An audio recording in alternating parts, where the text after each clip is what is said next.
Hello! It is Saturday, the 1st of May, 2021, which means it is a very special date. It is the second birthday of A Litter of Bones, the first in my DCI Logan crime fiction novels. Woo! I should hopefully be hearing some gentle applause now if that button works. 2 years ago today, the first DCI Logan book came out, and I thought I would celebrate. I was going to celebrate with a live event, but then it's my son's actual birthday tomorrow, so we're going to be preparing for that tonight. So I couldn't do a live event. He's going to be 19 tomorrow, and we're going out to a restaurant for the first time in like a year. We're actually going out somewhere and sitting down and eating.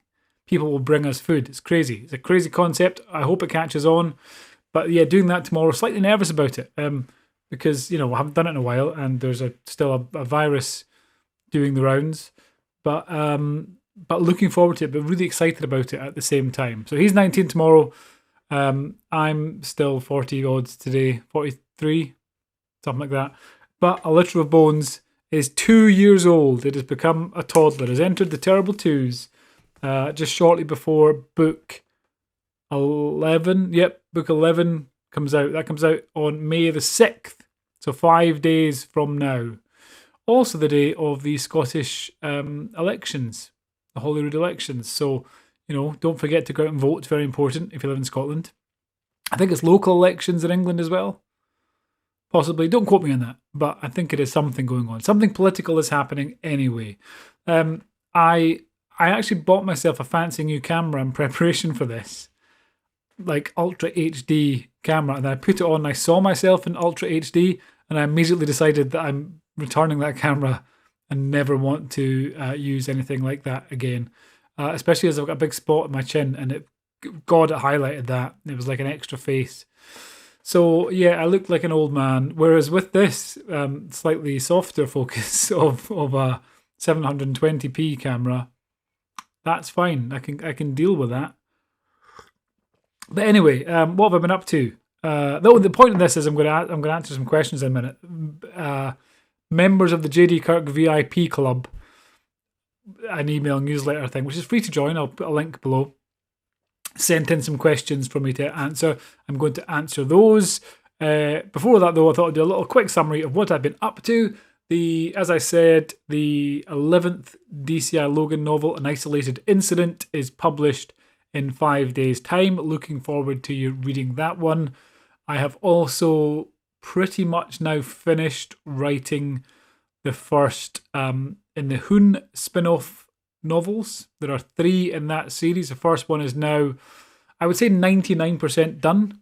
A couple of little tweaks I want to make, and then it will go off to the editor and we'll go from there. So that doesn't come out, though, until October the 12th, I want to say.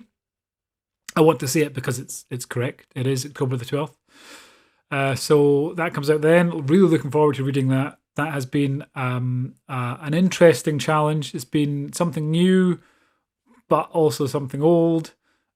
And it's basically, Hoon's been a character that is very much a Marmite character. Some people hate him, some people love him. And I've been trying to kind of expand on his character a bit in this book, because at the moment, with the best will in the world, he is a bit, one-dimensional in that he's an angry, shouty man who swears a lot, albeit creatively. And this book, I didn't want him to be an angry, shouty, sweary man for 70,000 words and then nothing else happen. Fun as that might be, so I've had to introduce some other kind of facets to his character, and that's been fun. It's been good getting to know him a bit better, and seeing what makes him the angry, shouty, sweary man that he is. And so that's been fun doing that. What else have I been up to? Oh yes, I did. You might have heard of 23andMe. It's one of these ancestry DNA kit things that you get, and it tells you everything about your past, where you've come from, all the places in the world where you've come from, and your ancestors have originated, and I'm quite interested in stuff like that. So I got mine done. And there was a few problems with it. The first one got lost. My DNA is somewhere out in the wild. I don't know where. It's just spit. It's nothing too obscene. But I did that. That got lost. Got a replacement. Sent that. That took ages. And it eventually came back yesterday. So I was very excited to find out all the different places around the world where my kind of heritage comes from, and find out what a rich tapestry of ancestors I have. And I got the results, and I am 99.6% Scottish. Which, 120 quid well spent to tell me that. I'm 99.6% British, but then it breaks down all the locations, and it's Glasgow, Aberdeen, Highlands, and Fife, and so it's basically 99.6% Scottish. And I'm 0.3% Scandinavian. And 0.1% other, unknown. So, don't know what that unknown is, but I'm from an area, 0.1% of me is from an area hitherto unseen by science, it appears. So I don't know where that might be. I'm hoping the planet Krypton and that some latent superpower develops at some point, but I'm not holding out much hope for that. I kind of wish you could see my setup here, because I currently have 3 monitors on the go and 2 keyboards. And 2 mice, and 2 multiple lights going on, and a microphone. So it's a bit complex. I might press the wrong thing at the wrong time and cut everything off. I'm hoping I remembered to hit record. Yes, I did. Thank God for that. And apparently I've been talking for 6 minutes and 47 seconds already before answering a single question. So without any further ado, let's get on with the questions. As I say, these were sent in by the members of the JD Kirk VIP Club, an exclusive regular email newsletter. God, that started well.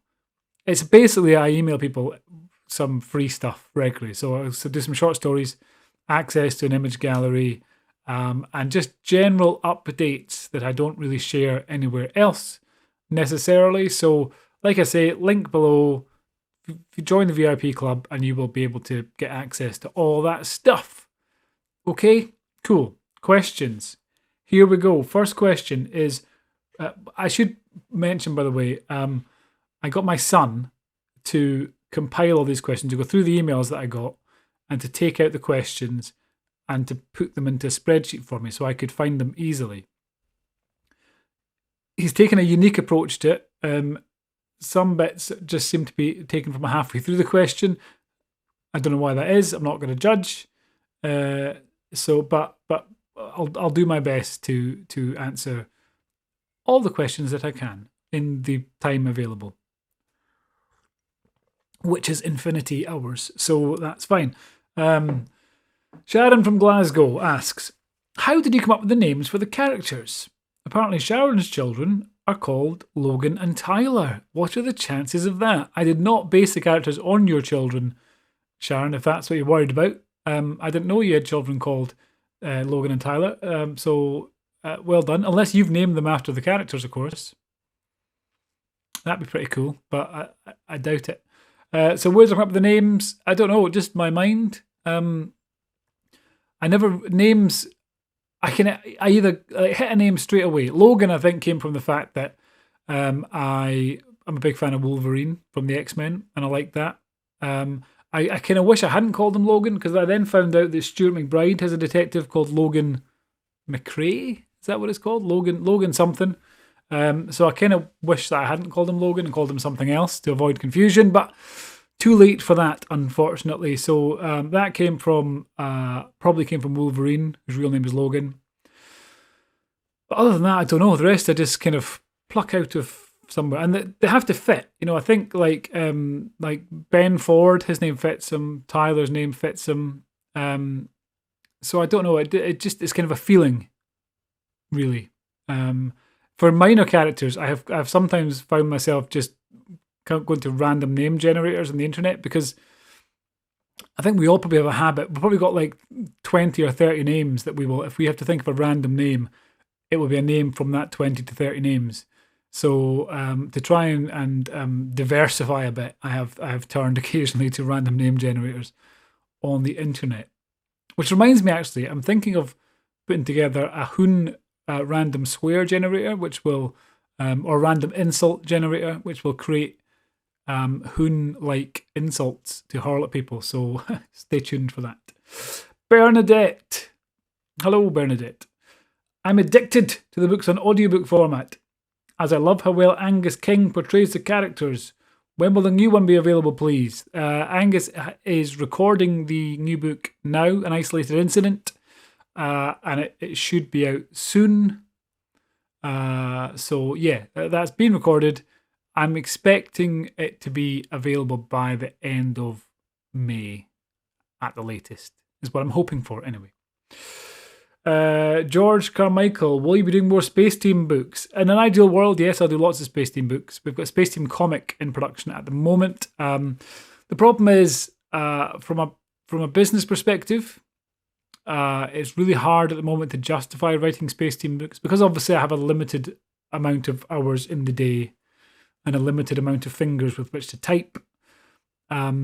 I have been kind of prioritizing the Logan books because, one, there is a much, much bigger demand and a bigger reader base for those books. And a bigger reader base means more money for me, really. So we are, my son's heading off to university this year. My daughter's going into secondary school.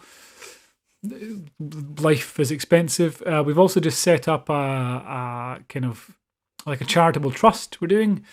We've set up in my mum's name. My mum passed away 7 years ago, and we're setting up. My wife and I are setting up a charitable trust for kind of like a local sort of emergency hardship fund, really. So we're doing that. So we're plowing money from the company into that as well. But I really want to write more Space Team. I really enjoy writing Space Team, and watch this space for some Space Team book news in the next couple of months. And the comic is in production as we speak, and that's an original story written by me, and it was great fun to do. So I'm hoping people like that. William McCregan, opened a drawer on the bedside table. I'm assuming this is in a hotel. Opened a drawer in the bedside table and was surprised to find a 6-pack of Harp Lager in the drawer instead of the usual obligatory Gideon Bible. How do you think Hoon would have dealt with such a situation? I think we both know how Hoon would have dealt with that situation. He would have polished them off in seconds. He maybe would have taken that as a sign from God, some sort of miracle that those were in there instead of the Gideon Bible. But yeah, he'd have polished those off in no time. And I'm assuming, William, that you did the same. Lynn from Sheffield. Where do you get your ideas from as you change characters from one series to another? I don't know. See, the thing, that question, where do you get your ideas from? I don't like thinking about it too much, because my concern is that by thinking about it, it will stop working. Like, if you try and think about breathing too much, you kind of go, right, breathe in, breathe out, breathe in, breathe out.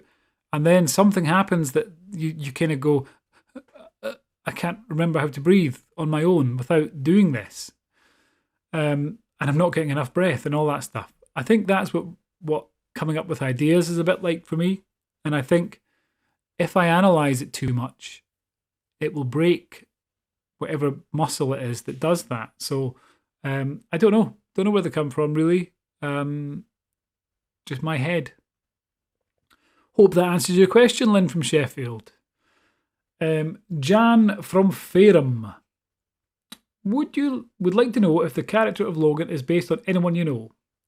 And if I was a TV producer, I am not, by the way, I'm a retired science teacher, and wanted to make a series about Logan, is there any actor that you would like to see playing the part? Logan is not based on anyone I know particularly. He's partly based on how I would probably like to react in certain situations. He has a kind of this unshakable confidence that he's right all the time, or most of the time anyway. And he's not afraid to offend people, to get his point across. And I don't like offending people. I don't like hurting people's feelings, even if there are times when those feelings should be hurt. I kind of very much try and be the peacemaker and go, okay, look, let's just all figure this out and stay friends. And there are times when I would like to be more like Logan and not necessarily pick someone up by the head, but just be a bit more forthcoming and less worried about hurting people's feelings. But I think, all in all, I'd much prefer to be considerate than a monster. So who would I like to see playing the part? Not sure. Kevin McKidd. I've always liked Kevin McKidd.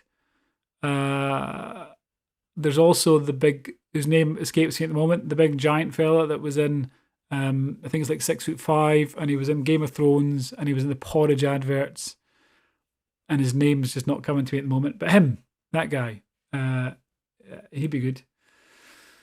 I think he ages ago was in something called the Book Group as well. I could be wrong.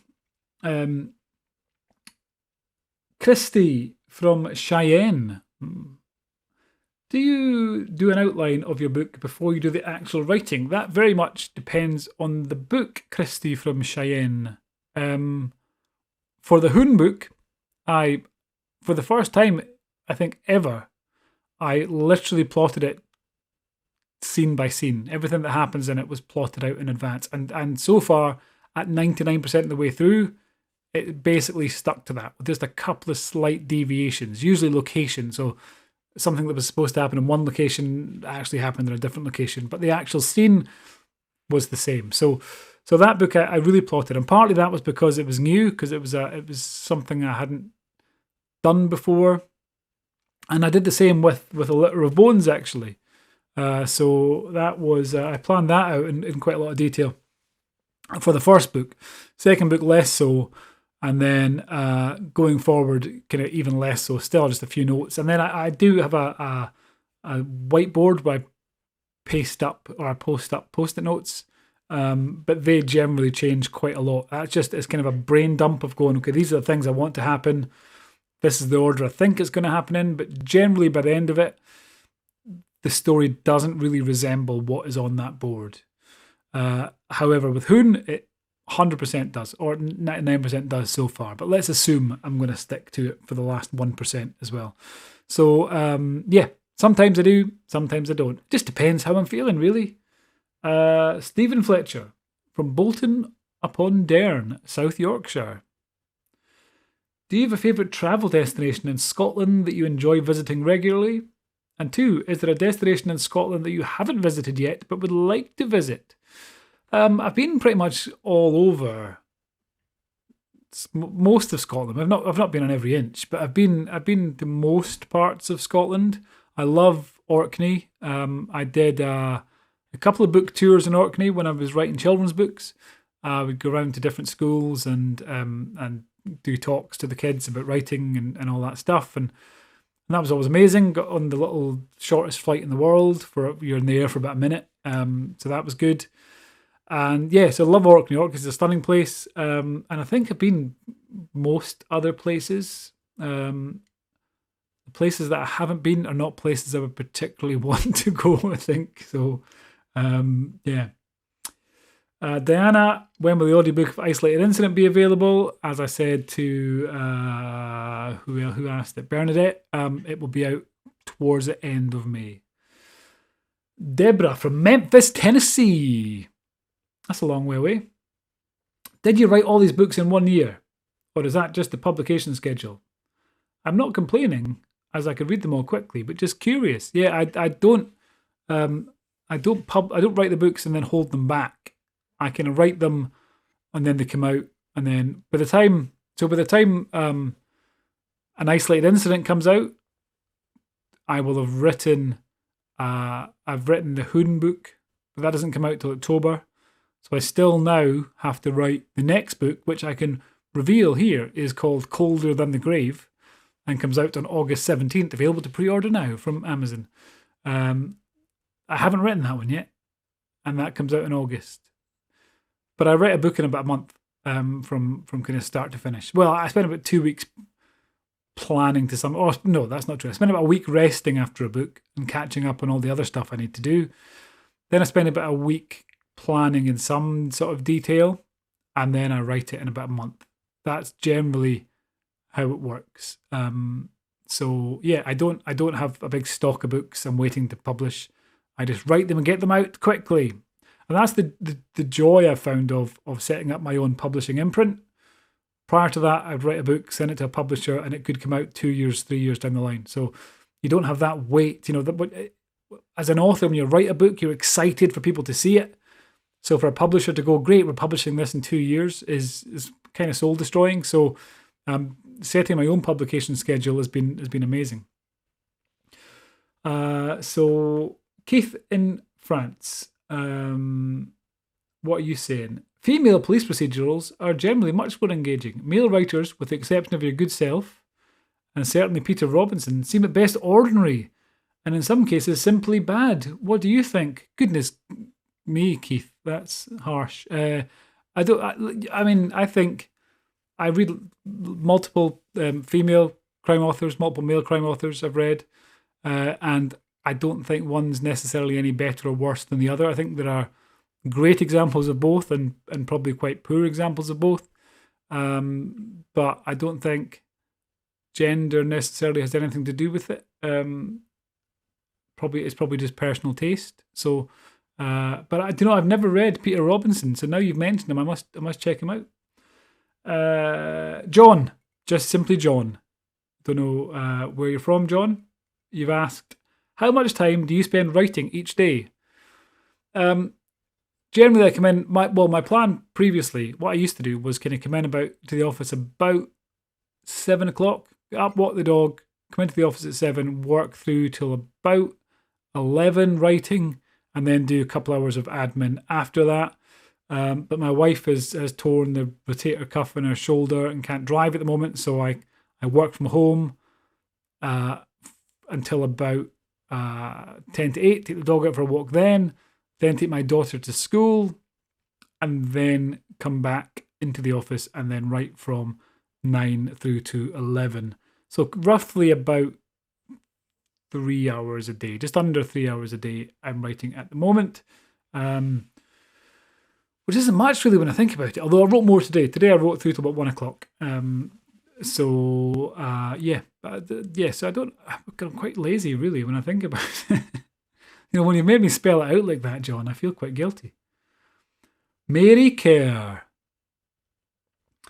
At a social gathering or party, are you one of the life and soul of the party types, gathering crowds, waiting on your next one-liner, or are you under the radar type, dropping dry, witty remarks to anyone you get into conversation with?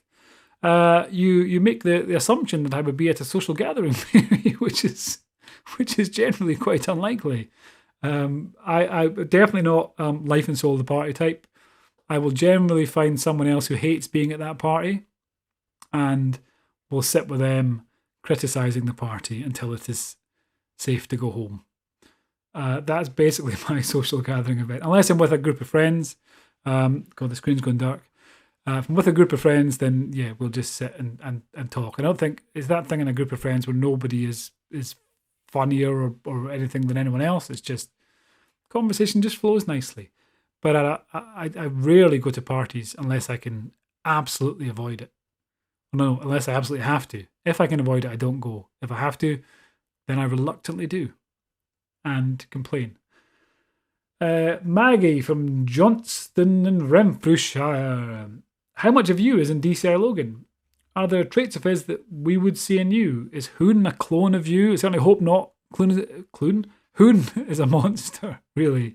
Well, not a monster, but he's a much, much angrier man than me. I find it difficult to get angry. I'm generally very laid back.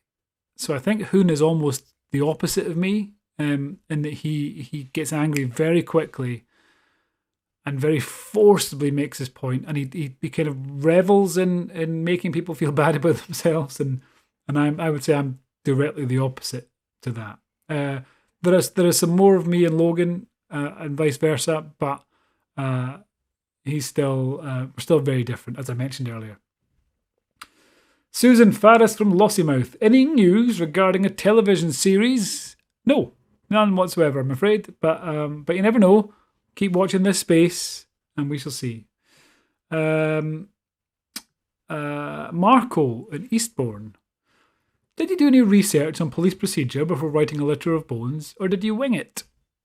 Bit of both, really. I did some research. I did quite a lot of research for A Litter of Bones, actually.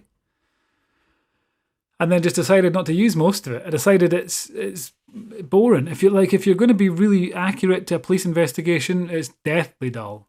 And that's not, that's no criticism of the police. It should be dull. It should be meticulously going over every detail of a case. There's very little speeding about in fast cars and fighting and all that stuff. That's almost entirely fictional. Actual police murder investigations are tedious, and they involve hundreds of people, and they take a very long time. And nobody wants to read that, I discovered. So basically, I use the very lightest sprinkling of police procedure,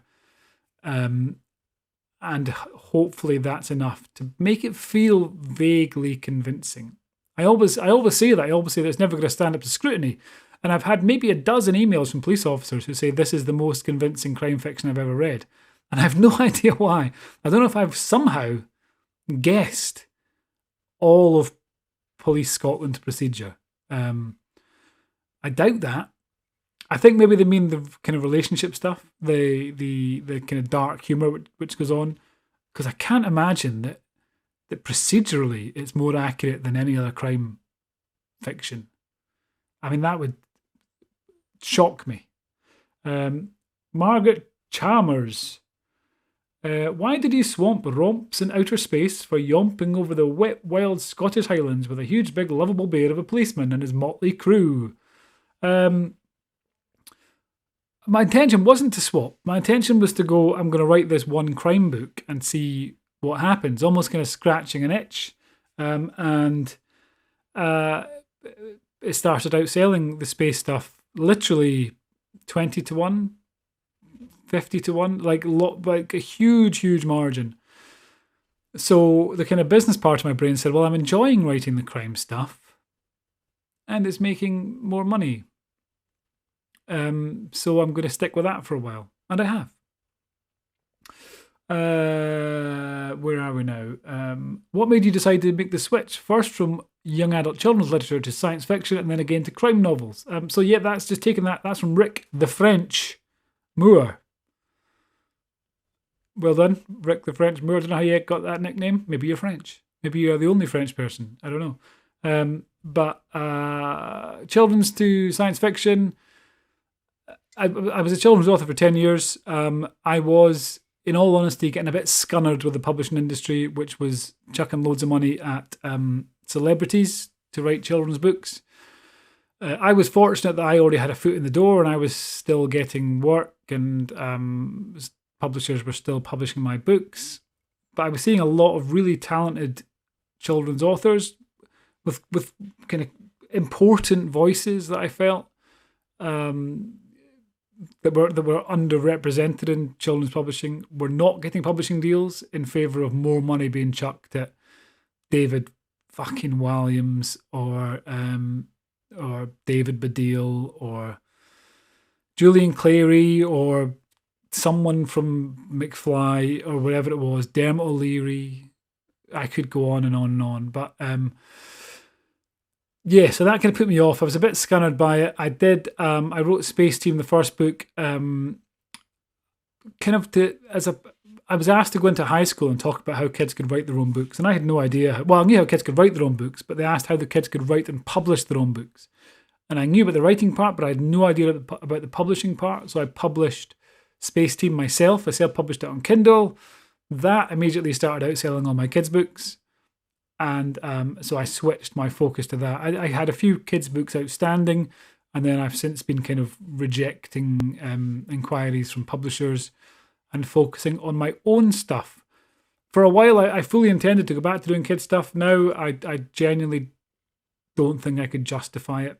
The creative freedom that I have doing stuff myself is hugely liberating, and yeah, and it's more fun and it's more profitable. So I can't see why I would go back to kids writing. Unfortunately, it is. I mean, I love doing it, and I've worked with some lovely publishers, and I had a fantastic agent. I still have a fantastic agent, but certainly for the moment, I cannot see myself going back to it. Shelley Greenwood. Any chance of a signed copy of your new one? Yep, all the signed copies are available from the Highland Bookshop in Fort William. They have a website and they will post you out signed copies to anywhere in the world. Just Google Highland Bookshop. I'll try and remember to include the link down below. But if you Google Highland Bookshop Fort William, it will take you to their website and you can order them there. And I've signed about 150 books for them this week already. And always happy to sign more. Joanne Bell, why have you ruined all other books for me? I didn't do it on purpose, Joanne. I apologise. I hope that means because you've enjoyed these so much and not because I've put you off reading for life. Either way, I apologise. It was never my intention, but sorry if that's happened. Hugh Hackett. Good name. Hugh Hackett. I feel like he should be a policeman. Hugh Hackett. MIT. DI Hugh Hackett. I might use him. I might use that name, Hugh. Anyway, is DCI Logan based is DCI Logan based on a or more real policeman? No, definitely not. I do know a couple of police officers, but they have become police officers since this has started. Not inspired by these books. I haven't gone, that looks fun, I'm going to join the police. So I didn't know any really police people at the time. Police officers at the time. So yeah, there we go. Gillian Gray. Did you have a plan for all the books? Did you have a plan mapped out for all the books? I'm trying to read the translation that my son's done. The bits he's copied and pasted. I haven't looked at these questions before. I should have done now, I realise. Did you have a plan for them all mapped out, or did you just write one book then start on the next? Mostly, I just started one. I only planned one. Literal Bones. That was the only one I thought. I thought this is a one and done thing, and then, like I say, they started selling well, so I kept going. There was no grand plan other than I knew what was going to happen in book 6, and then when I finished book 6, I kind of knew. After book 7, I kind of knew what was going to happen in book 12. Yeah, that's right. So seeds have been sown from about book 8 or so for what happens in book 12. So, yeah. So, but no grand plan as such. Margaret Rose, brackets MR. Just your initials again? I don't know. Or is it some sort of award you've won? Master Roofer? I don't know.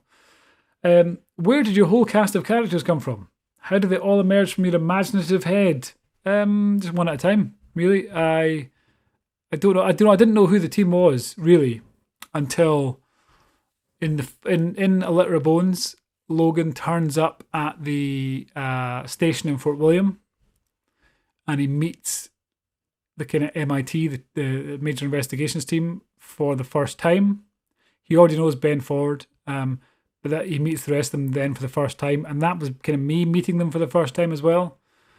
I had no idea who they were until that scene, and I started writing that scene, and they just kind of started to emerge as I wrote them. So there was really no planning went into them, and then they've evolved over the course of the series.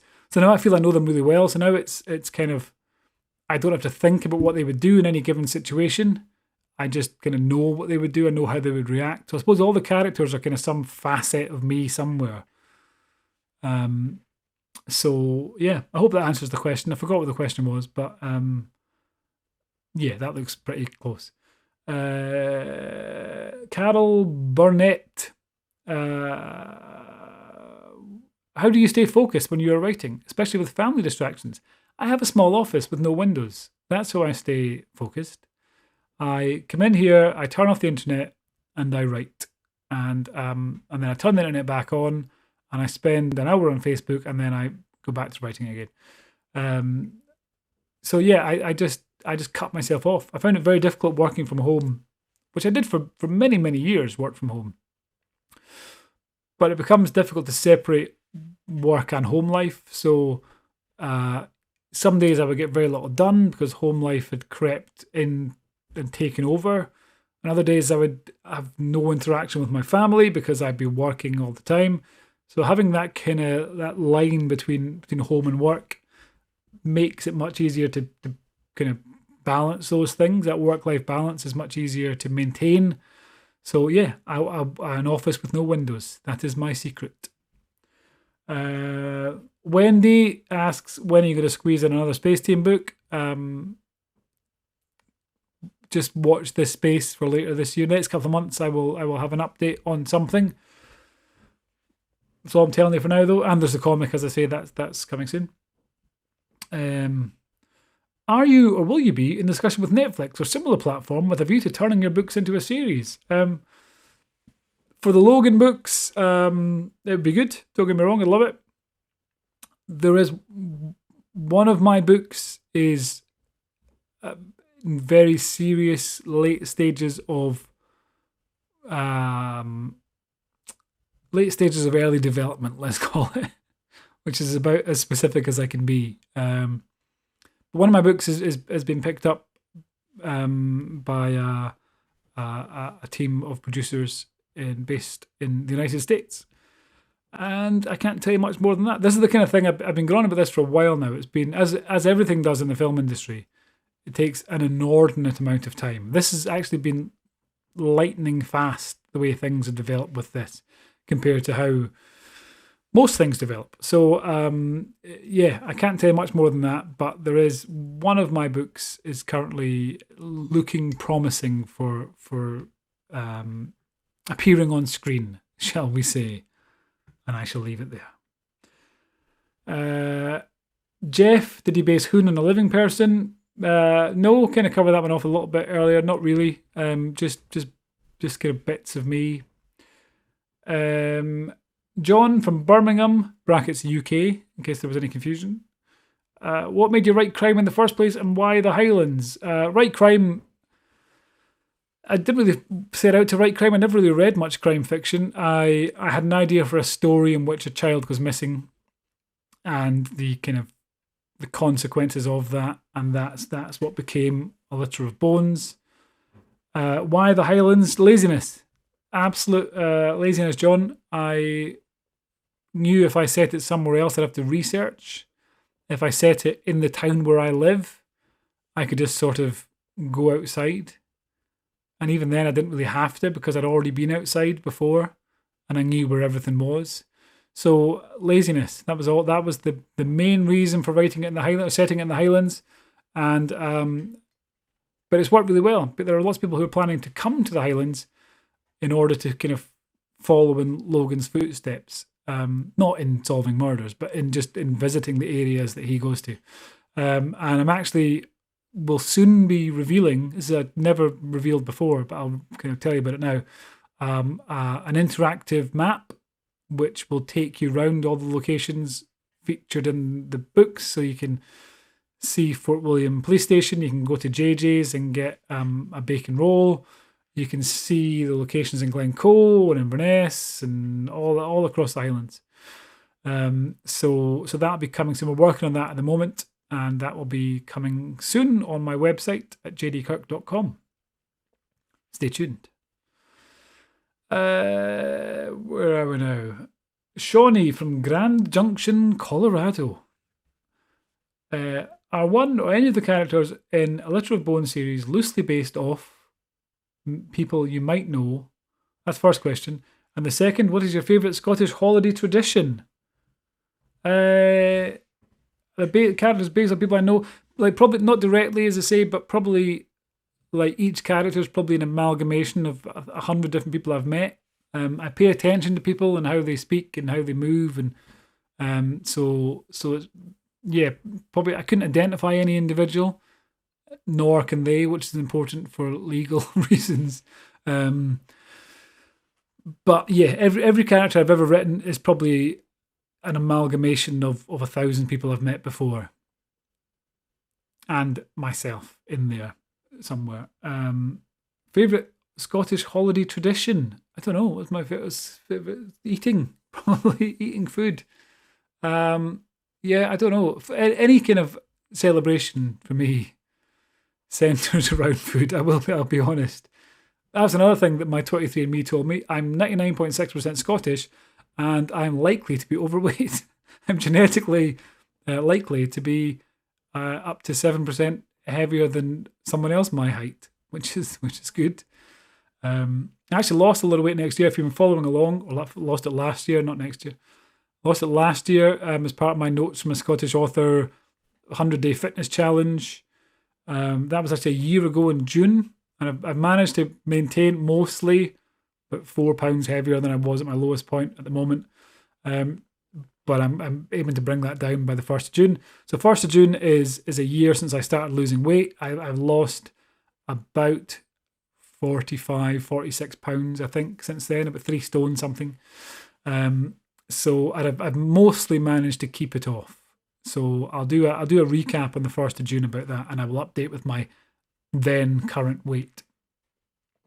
So yeah, any holiday tradition, Scottish or otherwise, that involves food is okay by me. Don Bogart. This is the third last question. We're almost done. We're almost made it through. Don Bogart. This is a good question, Don. I was wondering if you've ever thought about putting a glossary or maybe creating a bookmark or something with the terms in the book that are specifically Scottish that someone like me would not know. I think that would be quite a big glossary, Don. I think quite a lot of them can be kind of figured out through context. What you can do on Kindle, and which I keep meaning to do, is a feature called X-ray, I think. And basically, certain words, you can tap on them and it will give you a little description. And I keep thinking about doing that. So it will go, fanny boss, and I'll click that and it will tell you vagina testicles. I keep meaning to do that, but it takes a lot of effort and a lot of time. And I'm naturally a very lazy person, as we have previously already established. But yeah, something like that would be good. I might chuck something on the website. But I probably won't, if I'm honest. I'd love to tell you, Don, that's going to happen, but I can't promise you anything, basically. A quick Google search will bring most of them up. Heather and Appin, second last question. It's quite a biggie. Okay, so the first one I've already answered. It was 2 questions. So basically saying, did you write Litter of Bones as a first in a long-running series, or was it going to be a smaller set of books? One-off was my plan. People liked it, so I thought, well, I'll carry on. And I did, and we're now up to 11. Which is also what happened with Space Team, by the way. I wrote 1 thinking that was a one-off, and people liked that, and I did 12 and 3 spin-offs.